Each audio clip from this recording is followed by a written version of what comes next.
J'ai 28 ans et, mardi dernier, alors que j'étais assis dans notre salon, ma compagne, Zara, 26 ans, a annoncé qu'elle allait encore réviser tard le soir. C'était la 3e fois de la semaine. Je lui ai demandé, encore avec Ramon? Zara, sans même lever les yeux de son téléphone, m'a répondu, oui, avec Ramon. On a un examen décisif la semaine prochaine. J'ai rétorqué, tous les soirs? Tu ne peux pas réviser ici? Elle a levé les yeux au ciel avec une telle exaspération que je me suis étonné qu'ils ne sortent pas de leurs orbites. Zara a soupiré, ça recommence. Le discours du petit ami jaloux. J'ai répondu, je ne suis pas jaloux. C'est juste étrange que tu aies besoin de réviser chez lui jusqu'à 2 heures du matin. Zara a ajouté, chez lui, c'est plus calme. Et puis, il a tous les manuels. J'ai proposé, on pourrait les acheter, ces manuels.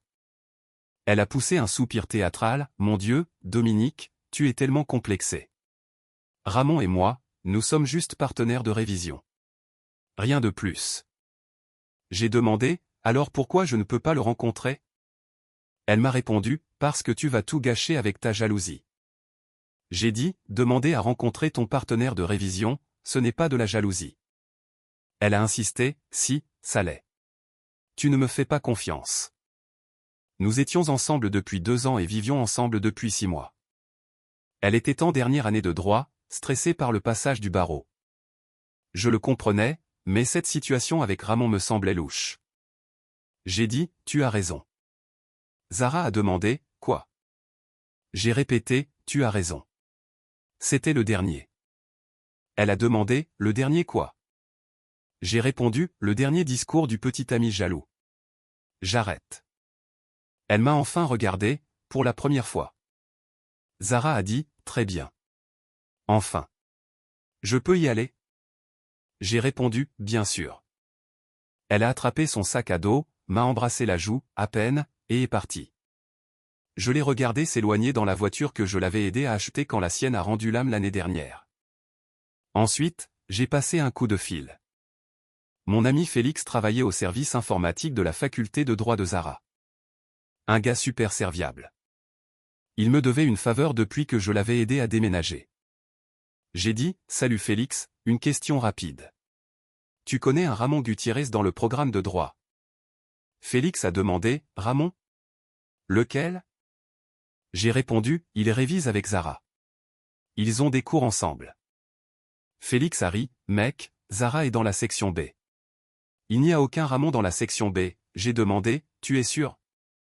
Félix a répondu, certain.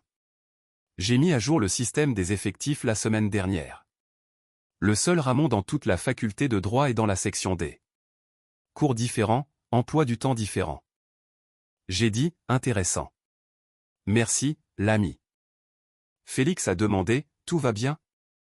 J'ai répondu, ça va aller. J'ai raccroché et je suis resté là, à réfléchir. Pas de Ramon dans sa section. Alors, avec qui révisait-elle jusqu'à 2 heures du matin? J'ai sorti mon ordinateur portable. Je me suis connecté à notre facture de téléphone. C'est moi qui la payais, évidemment. J'ai vérifié ses journaux d'appel. Un numéro apparaissait constamment. Des messages tard le soir, des appels de plusieurs heures. J'ai fait une recherche inversée. Ramon Gutiérrez, mais pas un étudiant en droit. LinkedIn montrait qu'il était responsable marketing dans une start-up tech. Diplômé il y a 3 ans. Donc, pas un partenaire de révision. Juste un Ramon. Je ne l'ai pas confronté. Je n'ai pas fait exploser son téléphone. J'ai juste commencé à planifier. Mercredi matin, Zara agissait normalement. Elle s'est plainte d'être fatiguée à force de réviser si dur. J'ai fait preuve de compassion, je lui ai fait un café, je lui ai souhaité bonne chance pour son gros examen. Ce soir-là, Zara m'a dit, je vais chez Ramon. Ne m'attends pas. J'ai répondu, amuse-toi bien à réviser. Elle a marqué une pause, remarquant peut-être mon ton, puis a haussé les épaules et est partie. Je me suis mis au travail. D'abord, l'appartement. Le bail était uniquement à mon nom. Elle avait emménagé sans être ajoutée car c'était plus simple. J'ai commencé à photographier tout ce qui m'appartenait. La télé, les meubles, les ustensiles de cuisine. Tout avait été acheté avant qu'elle n'emménage ou avec mon argent après. Ensuite, sa situation scolaire. Elle était en difficulté financière depuis le début de ses études de droit. Devinez qui couvrait ses dépenses? Le loyer, les charges, les courses, son abonnement à la salle de sport, même ses fournitures scolaires. J'avais tenu un tableur, par habitude de gestion. Au total, sur 6 mois, 14 000 €. Jeudi, elle n'est pas rentrée du tout.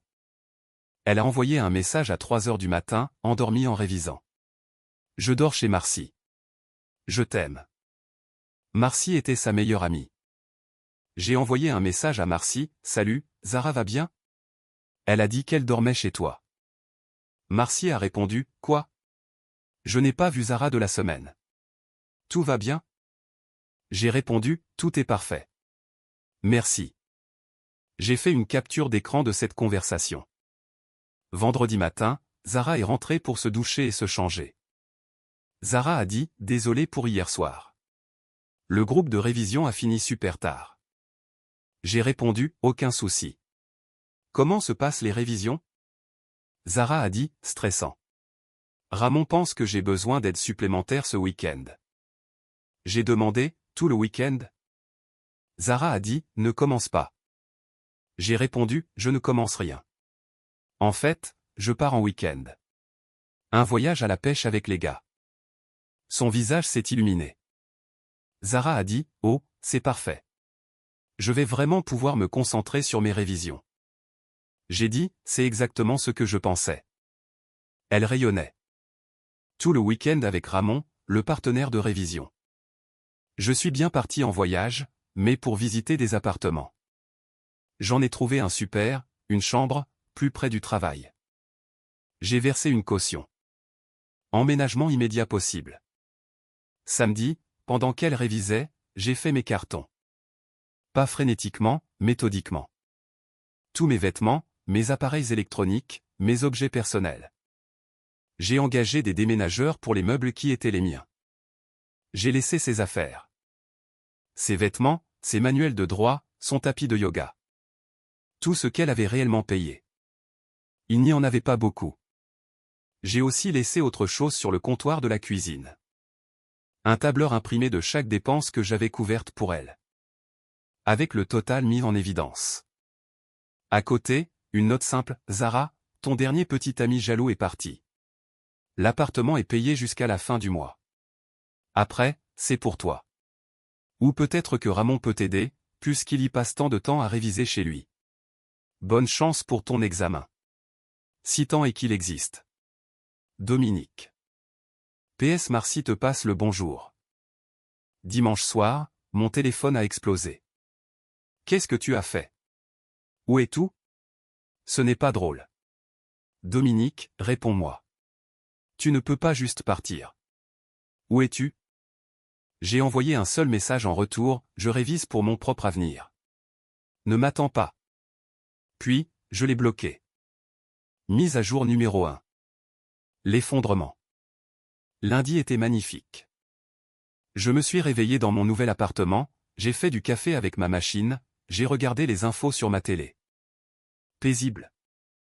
Pendant ce temps, le monde de Zara implosait. Elle a essayé d'appeler depuis différents numéros. Je n'ai pas répondu.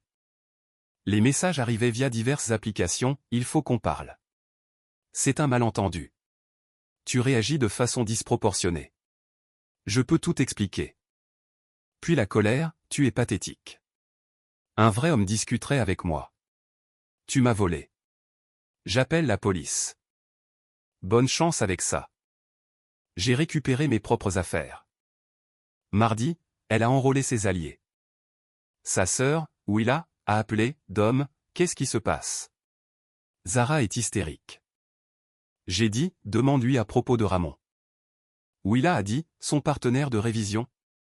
J'ai répondu, il n'est pas dans sa section à la fac de droit. Il a été diplômé il y a 3 ans. Ce n'est pas un partenaire de révision. Longue pause. Willa a dit, oh. J'ai dit, ouais.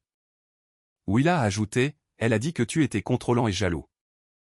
J'ai dit, je lui ai demandé de le rencontrer une fois. Elle a dit que j'étais complexé. Willa a dit, je suis désolé, Dom. Je ne savais pas. Mercredi, Zara a tenté une nouvelle approche. Elle s'est présentée à mon bureau. La sécurité a appelé, Monsieur Dominique, il y a une Zara ici qui exige de vous voir. J'ai dit, je ne connais aucune Zara. Elle doit se tromper. La sécurité a dit, elle dit quelle est votre petite amie. J'ai répondu, je n'ai pas de petite amie. J'ai regardé par la fenêtre alors qu'il l'escortait dehors. Elle criait à propos de ses droits. Jeudi, la vérité a commencé à sortir. Marcy, sa meilleure amie, m'a contacté, Dom, je suis désolé. Je ne savais pas qu'elle m'utilisait comme alibi. J'ai demandé, depuis combien de temps es-tu au courant pour Ramon?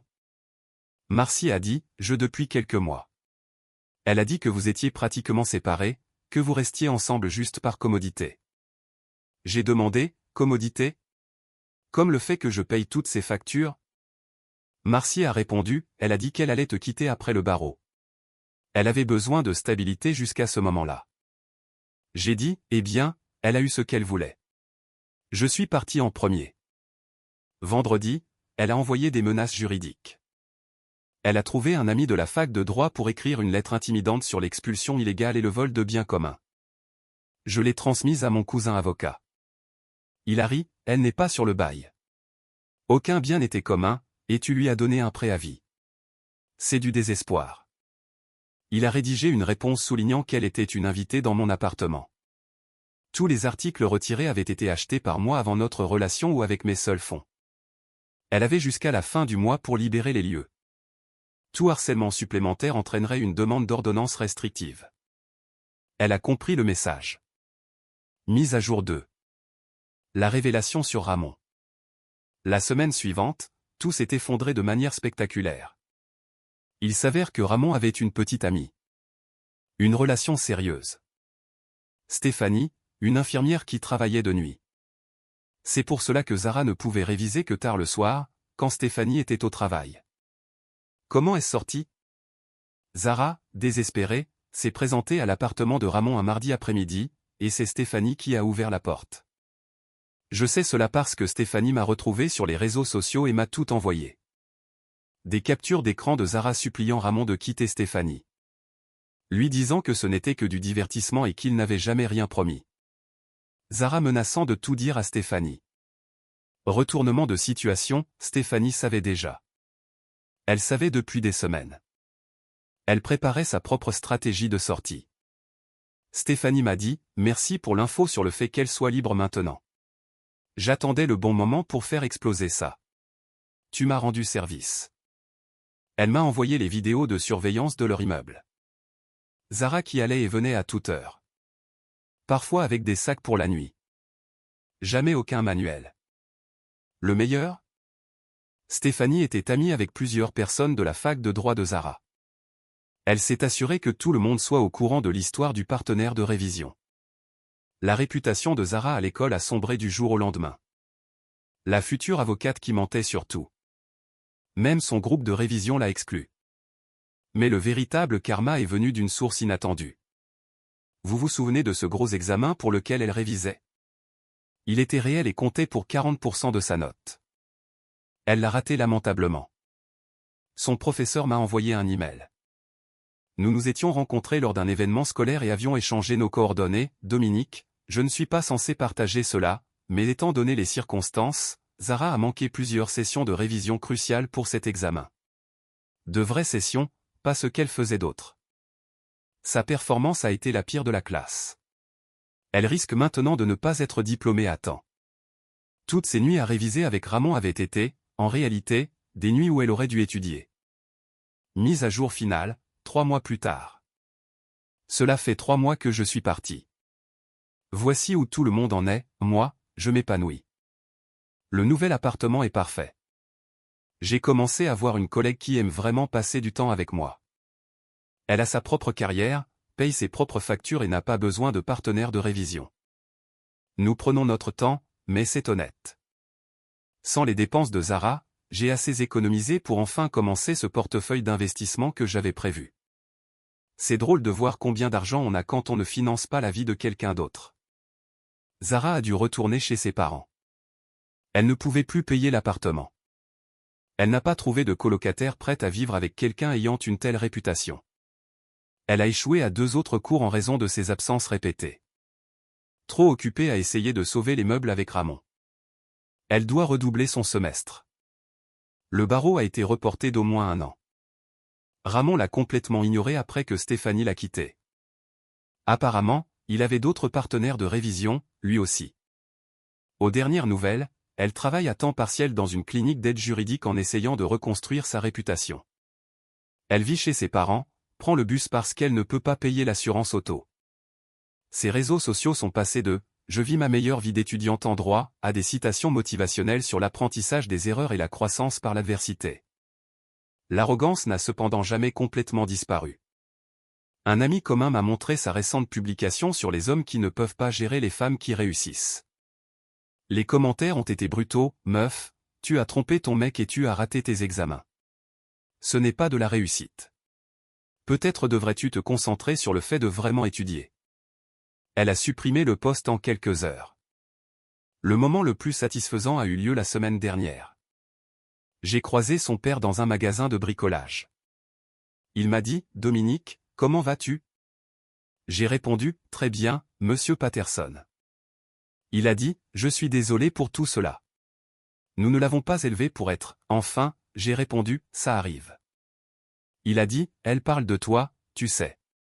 Elle dit qu'elle n'a pas apprécié ce qu'elle avait. » J'ai dit « Elle l'appréciait. Elle pensait juste qu'elle pouvait l'avoir tout en cherchant quelque chose de mieux. » Il a dit « C'est exact.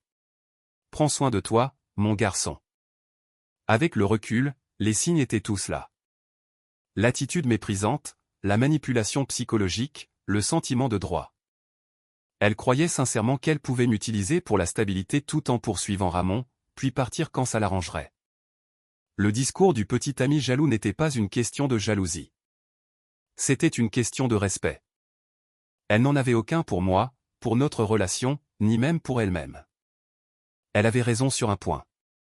C'était mon dernier discours de petit ami jaloux. Parce que je ne suis plus son petit ami. Et je ne suis certainement pas jaloux de celui qui doit la supporter maintenant. L'appel à Félix a tout changé. Une question simple, Ramon est-il dans sa section ? Cela a fait tomber les dominos. Elle a réalisé ce que j'avais fait quand elle est rentrée dans un appartement vide avec ce tableur. Quand ses mensonges à Marcy ont été exposés. Quand son école a appris l'existence de ces fausses sessions de révision. Quand Ramon a choisi sa petite amie plutôt qu'elle. Quand elle a dû retourner vivre chez ses parents à 26 ans. Mais surtout, elle l'a réalisé quand elle m'a vu m'épanouir sans elle. Quand son ex-petite amie complexée et jaloux s'est avéré n'être ni l'un ni l'autre. Juste un homme qui refusait d'être traité avec mépris plus longtemps. Elle levait les yeux au ciel et rejetait mes préoccupations. Maintenant, elle les lève au ciel face au couvre-feu de ses parents et à un travail juridique de débutant. Le karma n'est pas toujours instantané, mais il est complet. Ah, et cet examen qu'elle a raté en révisant avec Ramon ? C'était éthique professionnelle. On n'invente pas des choses pareilles.